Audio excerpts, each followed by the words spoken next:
From 1787 to 1823, for 36 years, wealthy colonial American families dispatched their troublesome sons to St. Augustine Seminary in Virginia for spiritual correction and religious education. Not one of those young men ever came home. Church records indicate 247 students were enrolled in this period, yet 0 graduated as ordained priests. Their fate stayed a mystery until 1998, when renovation workers uncovered documents showing the seminary was actually an elaborate prison and extortion operation, masquerading as religious education. Few channels dare to share this story, because the Sterling family's influence still runs deeper than most understand. Before we proceed with the tale of Father Edmund Sterling and his unholy seminary, be sure to subscribe to this channel and hit that notification bell, because this type of content is only for true mystery investigators. And tell us in the comments, from which state are you listening to this tale? The Sterling family had always understood that knowledge was the most dangerous inheritance of all. In 1787, colonial Virginia was a land of vast plantations, growing tobacco fortunes, and families whose wealth depended on secrets best left buried.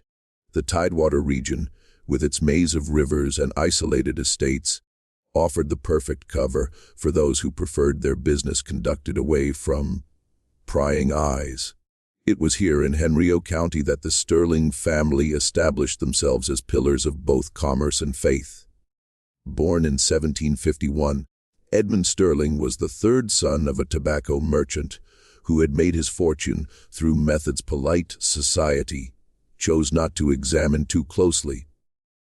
Unlike his brothers, who inherited the family's legitimate businesses, Edmund was gifted with something far more valuable: an understanding of human nature's darkest corners and a surgical precision in exploiting them.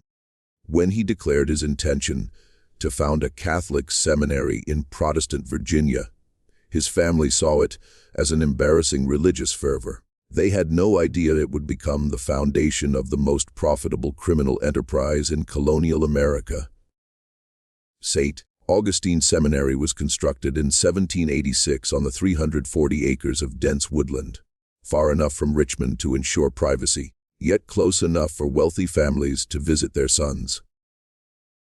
The Gothic stone buildings, imported craftsmen, and genuinely impressive library gave it every appearance of scholarly legitimacy. Edmund Sterling, who had studied briefly at the College of William and Mary before claiming a religious calling, styled himself as Father Sterling and surrounded himself with a small staff of men whose past credentials were as questionable as their present loyalties. Through the network of Virginia's elite families, the seminary's reputation spread quickly. Here was a Catholic institution, run by a man of impeccable breeding, offering to educate young men who had proven problematic. Sons who asked too many questions about business practices, who had witnessed things they shouldn't have, or who possessed information capable of destroying family fortunes. The seminary promised not just education, but discretion, isolation, and, most importantly, transformation. What these families didn't realize was that Father Sterling had no intention of educating their sons in theology. He was far more interested in educating himself about their family secrets, their business dealings, and, most crucially, exactly how much they would pay to keep certain information buried forever. The first students arrived in the spring of 1787, 12 young men between 16 and 23, sent by families whose names appeared on shipping manifests, land deeds, and government contracts throughout Virginia and the Carolinas. Each family paid a substantial enrollment fee of 50 sterling, enough to build a small house, and promised additional contributions for their son's spiritual development. They believed they were investing in discretion and redemption. In reality, they were financing their own destruction. The autumn of 1789 brought the first hint that something at St. Augustine Seminary was fundamentally wrong. though it would take decades for anyone to piece together the full scope of Father Sterling's operation. Jonathan Whitmore, eldest son of a Charleston shipping magnate, had been enrolled after discovering discrepancies in his father's cargo manifests. Discrepancies suggesting the family business included more than tobacco and rice. When October passed without the customary letter home, the Whitmore family sent their trusted overseer, Thomas Hartwell, to check on their son's progress. What Hartwell found at St. Augustine defied explanation. The seminary appeared to be functioning normally. He could hear evening prayers from the chapel, see light in the study hall windows, observe the daily routines of a religious institution. But when he asked to see Jonathan specifically, Father Sterling's response was peculiar. The young man was in deep spiritual retreat, Sterling explained, having experienced a profound religious awakening requiring complete isolation from worldly concerns, including family correspondence. Hartwell, a man with 30 years managing the Whitmore family's delicate affairs, recognized evasion when he heard it. He requested to at least glimpse Jonathan during evening prayers to assure the family of his well-being. Father Sterling agreed, but with an odd condition: Hartwell must observe from the back of the chapel in shadow and must not attempt contact. That evening, as twilight gathered around the stone walls, Hartwell positioned himself in the chapel's rear alcove. What he witnessed would haunt his remaining days, though he would never fully understand it. The young men filing into evening prayers moved with an unnatural uniformity, their faces bearing expressions of serene compliance that seemed almost vacant. They responded to the liturgy in perfect unison, never glancing toward visitors, never showing the restlessness expected from confined young men. Most disturbing of all, when Hartwell counted the participants, he found only 19 figures in the pews, though Father Sterling had claimed 37 students enrolled. Among those 19 faces in the dim candlelight, Hartwell thought he recognized Jonathan Whitmore. But the young man who had left Charleston as a spirited, rebellious hare now sat with the glassy devotion of a man who had forgotten his own name. When Hartwell returned to Charleston and reported his observations, the Whitmores faced an impossible choice. Their son appeared alive and well, receiving the spiritual guidance they had requested. But something fundamental had changed in him, and demanding his immediate return might provoke questions about why he had been sent away in the first place. The Whitmores chose silence, as Father Sterling had calculated they would. They continued their payments, telling themselves and their social circle that Jonathan had found his calling in religious life.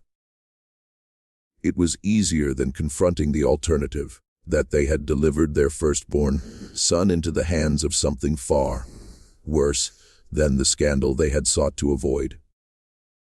Over the following months, similar scenes played out across Virginia's network of powerful families. Sons sent to St. Augustine for spiritual correction were writing letters home. But the letters were strangely uniform in their expressions of devotion and contentment. Parents who visited found their children changed in ways that couldn't quite be articulated. More compliant, less curious, eerily at peace. None of these families spoke to each other about their concerns. The very reason their sons had been sent to St. Augustine ensured that silence was preferable to investigation, and Father Sterling counted on that silence as carefully as he counted the increasing fees for their sons. Continued spiritual development. Through the 1790s, St. Augustine Seminary's reputation grew among Virginia's elite, but always in whispered conversations and coded recommendations. The institution had become something unique, a place where inconvenient sons could be sent without the stigma of public scandal or the permanent separation of disinheritance. The families who used Father Sterling's services found themselves trapped in a web of mutual complicity. Each had sent a son to St. Augustine for reasons they couldn't publicly acknowledge, creating a network of shared secrets that bound them to silence. The Randolphs enrolled their youngest after he discovered his uncle's slave trading violated both law and family reputation. The Carters sent their heir apparent when he began asking about missing tenant farmers on their Rappahannock plantations. The Byrds delivered their son after he witnessed a midnight meeting connecting his father to accidental deaths among business rivals. What none realized was that Father Sterling was methodically documenting every secret, every scandal, every piece of compromising information that had led to their son's enrollment. His private study in the seminary's tower contained detailed files on each family's vulnerabilities, complete with names, dates, locations, and witness testimonies provided by their own children during spiritual counseling. The transformation process students underwent at St. Augustine was gradual and carefully orchestrated. New arrivals were initially housed comfortably and treated with apparent respect. They attended genuine theological classes taught by Father Sterling, who was surprisingly knowledgeable, despite his questionable credentials. The food was excellent, the library well stocked, the routine structured but not oppressive. But within weeks, subtle changes began. Students mentioned feeling unusually tired in letters home, attributing it to rigorous spiritual schedule. Their handwriting became more uniform and controlled. Their letters grew shorter and more formulaic, expressing gratitude for their family's wisdom in sending them to such a beneficial institution. Unknown to the students, their evening wine was supplemented with carefully measured doses of laudanum and other opiates available to those with medical connections. The dosages were precise enough to create dependency and docility without obvious signs of drug use. Combined with isolation and constant reinforcement of their family's disappointment, the chemical influence created young men increasingly compliant and decreasingly capable of independent thought. By 1793, Father Sterling had refined his system to predict almost exactly how long it would take to break down a new arrival's resistance and rebuild them into the compliant figure their family expected.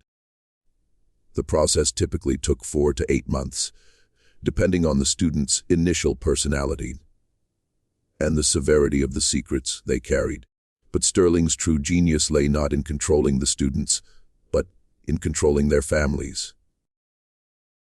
As months turned to years, the fees for continued enrollment increased.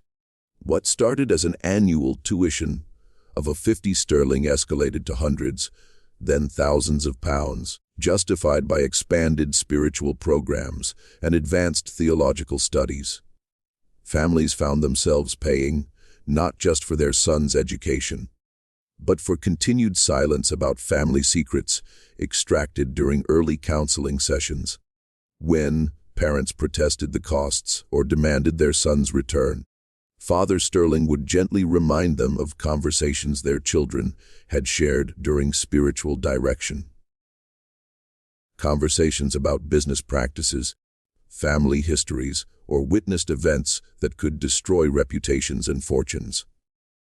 The choice was always presented delicately, but clearly: continue supporting their son's spiritual journey, or risk having their family's darkest secrets exposed to Virginia society. Most families paid. By the winter of 1798, 11 years after its founding, Father Sterling's operation had evolved into something far more sophisticated than simple extortion. He had created what he privately termed the Virginia Arrangement, a network of interconnected blackmail schemes controlling nearly 24 of the colony's most powerful families. The system worked with clockwork precision.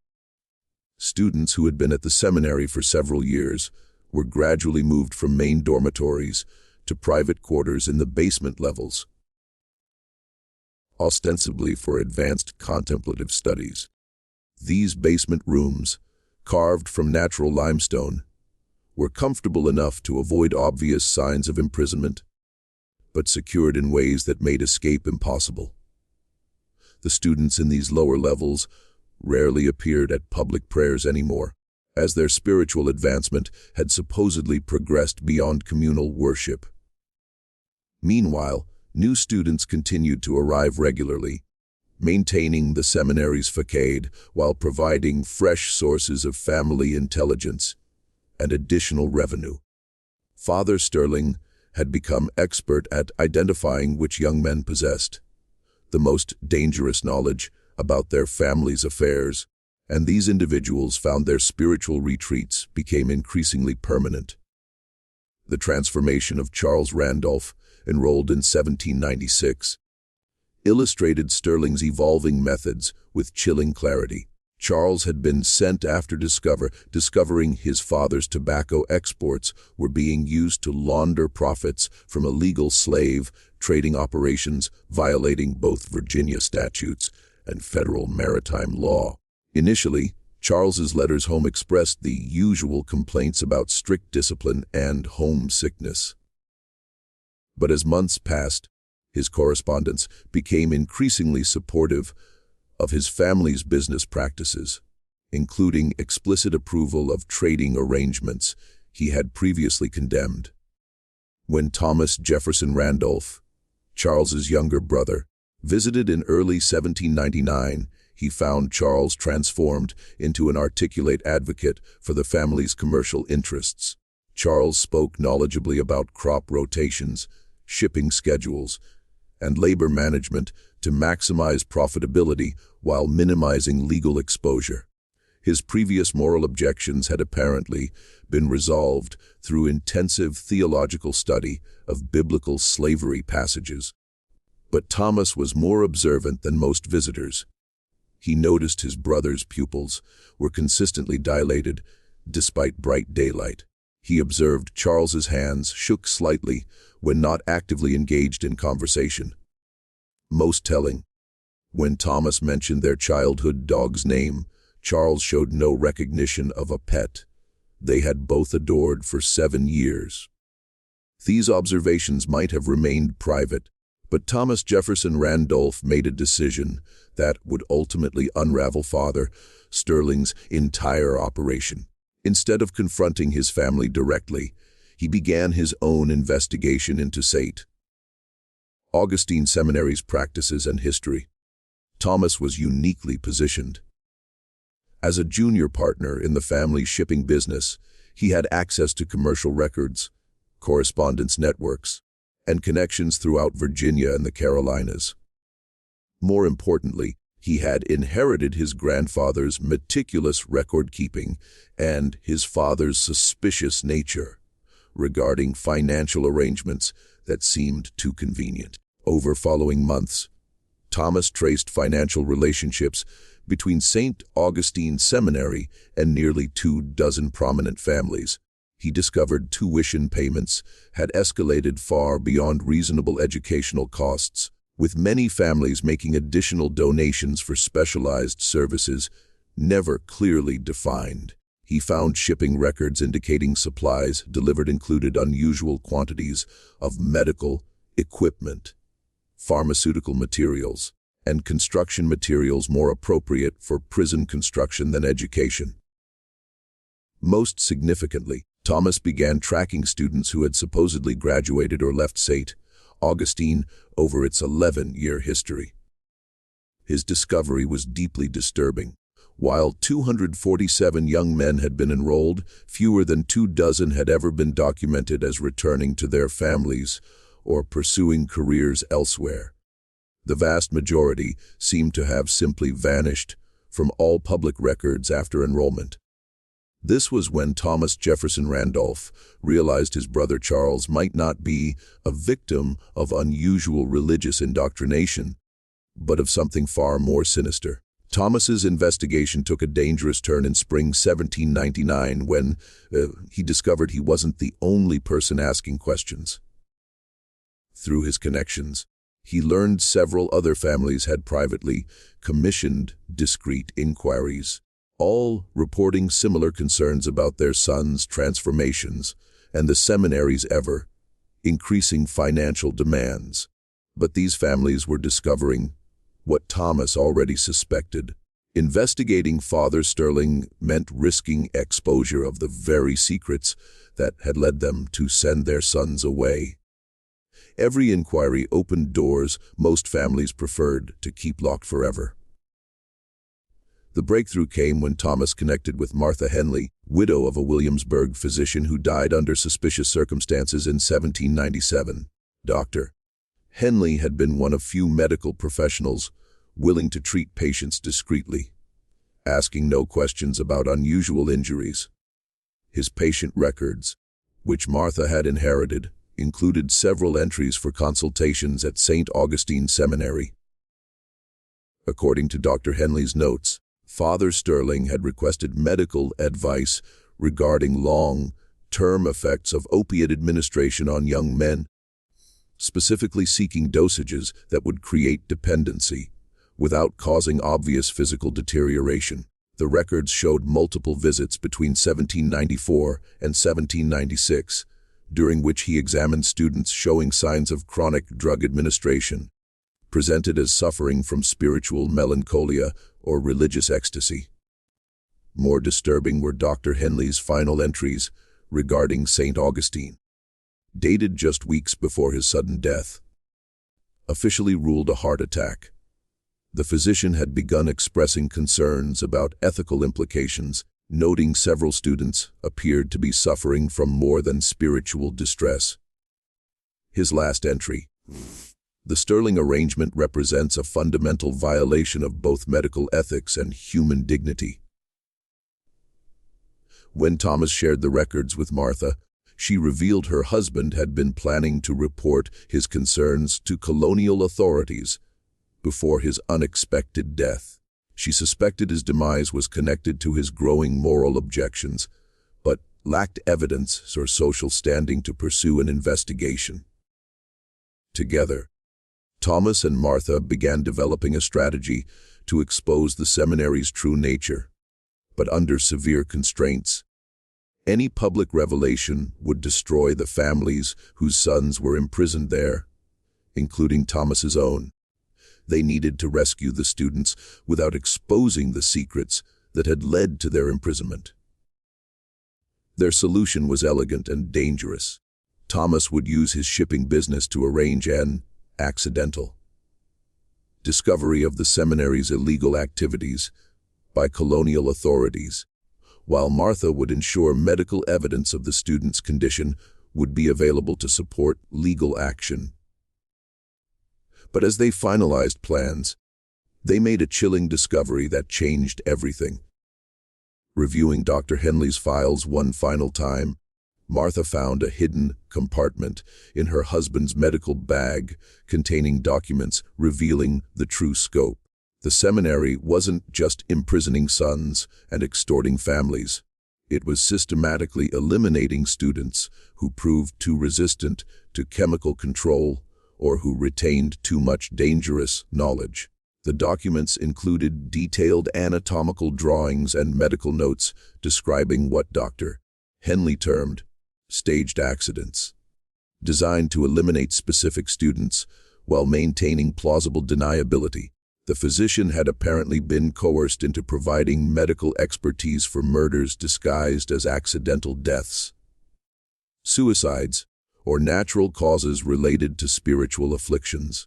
Among these documents was a list of names students eliminated over the seminary's 11-year history. The list included 23 names, matching exactly the number of death certificates issued for St. Augustine students. But more terrifying was a second list labeled pending resolution, including 12 names of current students, among them Charles Randolph. Thomas Jefferson Randolph realized his brother wasn't just imprisoned. He was scheduled for execution. Just when we thought we'd seen it all, the horror in Virginia's hills intensifies. If this story is giving you chills, Share this video with a friend who loves dark mysteries. Hit that like button to support our content, and don't forget to subscribe to never miss stories like this.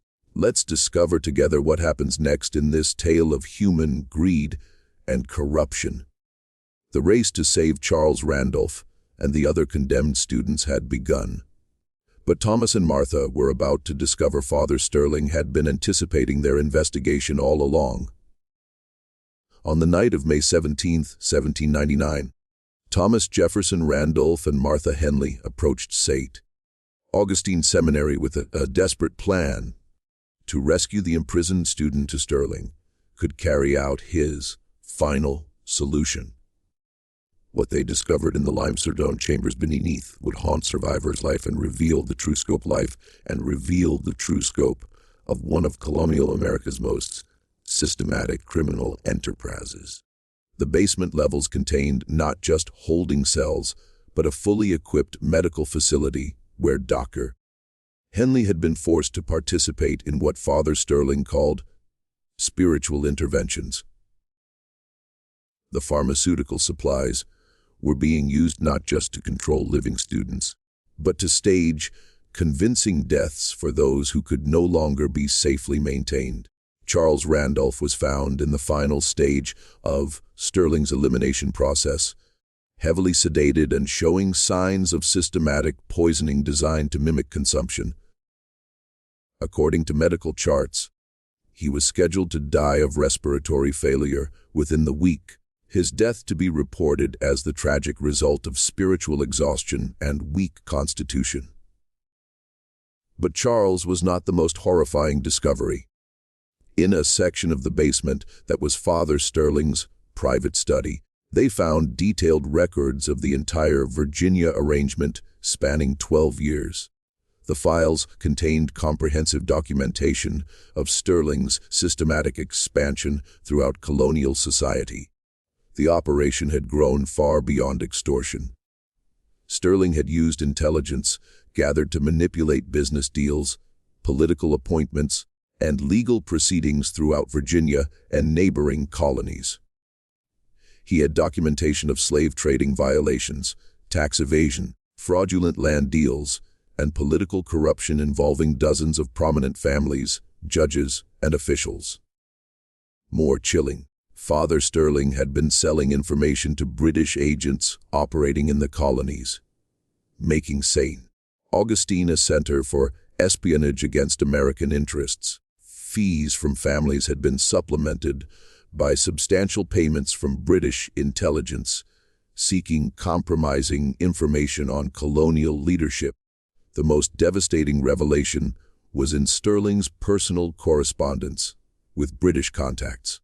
The letters revealed the entire operation was designed not just for profit, but as part of a systematic effort to destabilize colonial society by compromising and controlling influential families. The British had been funding St. Augustine as part of their strategy to maintain influence over American commerce and politics. As independence movements grew, the students imprisoned weren't just victims of family scandals. They were casualties in a larger conflict between imperial interests, sacrificed to maintain British intelligence advantages. When Thomas and Martha attempted evacuation, they discovered Sterling had been prepared. The seminary's staff, appearing as simple religious instructors, were actually armed guards with military training. The building itself was designed as a fortress with multiple security levels and concealed weapons. The confrontation revealed Father Sterling's true nature. Neither religious fanatic nor simple criminal, but a sophisticated intelligence operative who had used religious authority and family desperation to create one of colonial America's most effective espionage networks. You understand? Father Sterling told Thomas as armed men surrounded them. Exposing this operation means destroying every family whose secrets we've documented. Your own family's slave trading violations alone would result in criminal prosecution, financial ruin, and social disgrace for generations. He gestured toward files on the Randolphs. "Your brother Charles possesses detailed knowledge that could destroy not just your family, but dozens of others. His continued existence represents an unacceptable risk to operations benefiting the Crown's interests in colonial stability." Thomas realized Sterling wasn't just threatening individual families. He was threatening to expose a network of corruption that would destabilize Virginia's entire social and economic structure. The choice wasn't between saving his brother and protecting his family's reputation. It was between preserving colonial society's facade and revealing the systematic corruption that made it function. "The choice is simple," Sterling continued. "Allow us to complete our arrangements, and their families' secrets remain protected. Attempt interference, and we release documentation that will destroy every prominent family in Virginia." But Thomas Jefferson Randolph had spent months preparing, and had not come alone. The resolution of the St. Augustine crisis required sacrifices, reshaping Virginia's political and social landscape for decades. Thomas's investigation led him to a conclusion Sterling never anticipated. The only way to destroy the operation was to expose the very corruption it was designed to exploit and protect. Working with Martha Henley and a small group of colonial officials whose own families were being compromised, Thomas developed a strategy sacrificing their social standing to save their children and destroy British intelligence operations in Virginia. On the morning of May 18, 1799, coordinated raids by colonial militia seized St. Augustine Seminary and arrested Father Sterling and his staff of British agents. Simultaneously, Thomas Jefferson Randolph and 17 other prominent Virginia families publicly confessed to the illegal practices, corruption, and violations that had made them vulnerable. The public revelations devastated Virginia's social order. Families dominating colonial commerce and politics for generations faced criminal prosecution, financial ruin, and social ostracism. The Randolph Confession regarding slave trading led to the largest criminal investigation in Virginia's colonial history, exposing systematic violations by dozens of families. But the strategy worked. By voluntarily exposing their own secrets, the families removed Sterling's primary leverage and eliminated the British intelligence advantage the seminary provided. Confessions were carefully coordinated to reveal criminal activities while protecting information compromising colonial, military, or political interests in growing tensions with Britain. Charles Randolph and 18 other students were rescued, though physical and psychological recovery would take years. Medical treatments left several with permanent neurological damage, and all struggled with opiate dependency, requiring ongoing supervision. Charles never fully recovered pre-enrollment memories and retained the personality changes, making him compliant with family business interests. 23 bodies were discovered in unmarked graves, confirming Sterling's operation had been systematically murdering students too difficult to control, or who retained too much dangerous knowledge.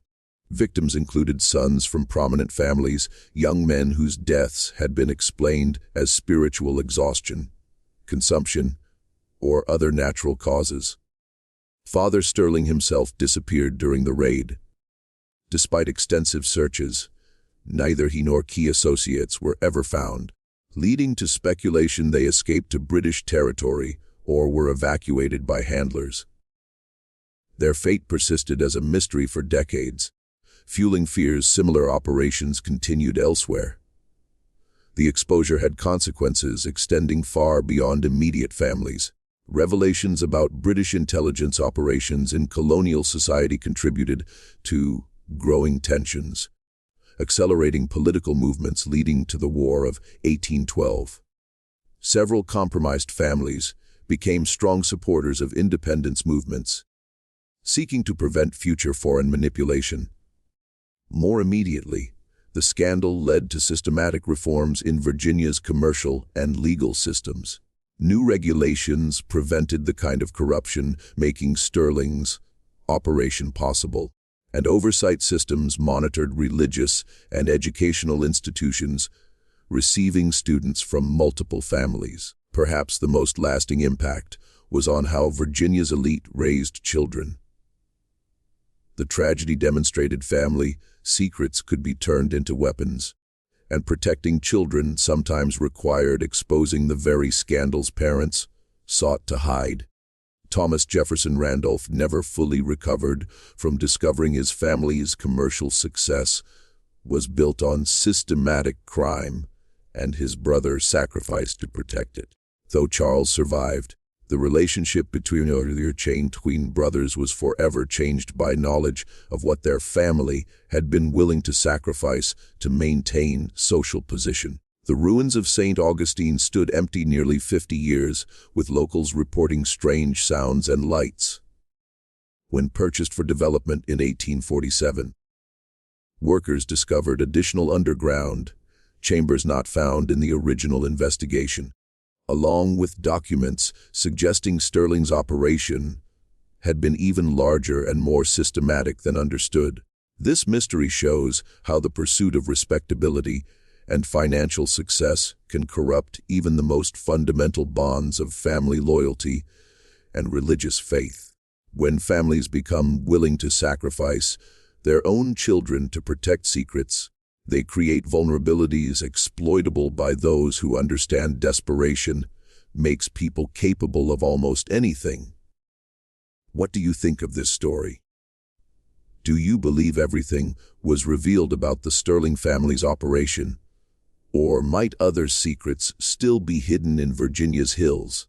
Leave your comment below. If you enjoyed this tale and want more horror stories like this, subscribe, hit the notification bell, and share with someone who loves mysteries.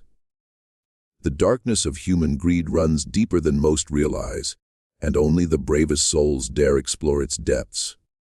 See you in the next video, where we'll uncover another tale showing how far people will go when money and reputation are at stake.